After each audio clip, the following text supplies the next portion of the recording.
आणि यानंतर बातमी आहे एबीपी माझाच्या इम्पॅक्टची। एबीपी माझानं बातमी दाखवल्यानंतर विठ्ठल मंदिरातील सुरक्षेचा ठेका रद्द करण्यात आलाय। भाविकांची अरेरावी पैसे घेऊन दर्शनाला सोडण्याचा प्रकार एबीपी माझानं उघड केला होता। एबीपी माझानं वास्तव समोर आणल्यावरती मंदिर प्रशासनाकडून ठेका रद्द करण्यात आलाय। वारंवार ठेकेदाराला कारणे दाखवा नोटीस बजावल्यानंतर ही कारवाई करण्यात आली आहे।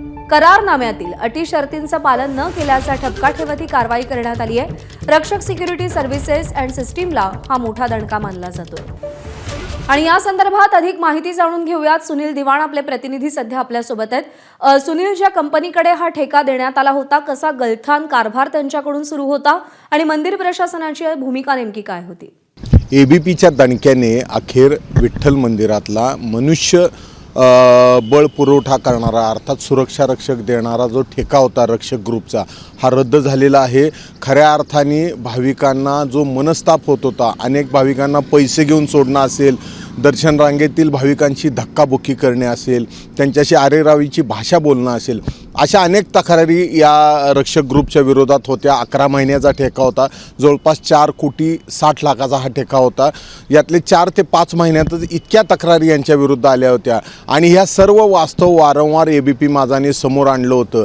आणि अगदी शेवटच्या वेळेला मंदिरात थेट श्वान फिरताना दिसत होते। मंदिराचं सोळखांबी म्हणजे जिथून थेट विठ्ठलापाशी जातात भाविक, तिथं असेल, विठ्ठल सभामंडप असेल, रुक्मिणी सभामंडप असेल, याशिवाय जिथं नैवेद्य, देवाचा नैवेद्य आत घेऊन जातो, तिथंही मोकाट श्वान मुक्तपणे फिरतानाची चित्र वारंवार दिसली जायची। आणि हे श्वान भाविकांना चावायचे, भाविकांना यामुळं त्रास व्हायचा, मनस्ताप व्हायचा। आणि तरीही जवळपास विठ्ठल मंदिरात 70 ते 80 सुरक्षा रक्षक असून यात कुठलीही सुधारणा होत नव्हती।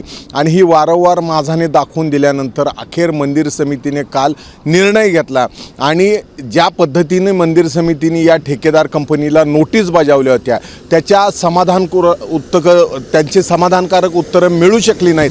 आणि त्यामुळं विठ्ठल मंदिरांनी हा जो सुरक्षा रक्षक पुरवण्याचा ठेका होता हा रद्द केलेला आहे। अजून जवळपास 5 महिन्यांचे शिल्लक होते।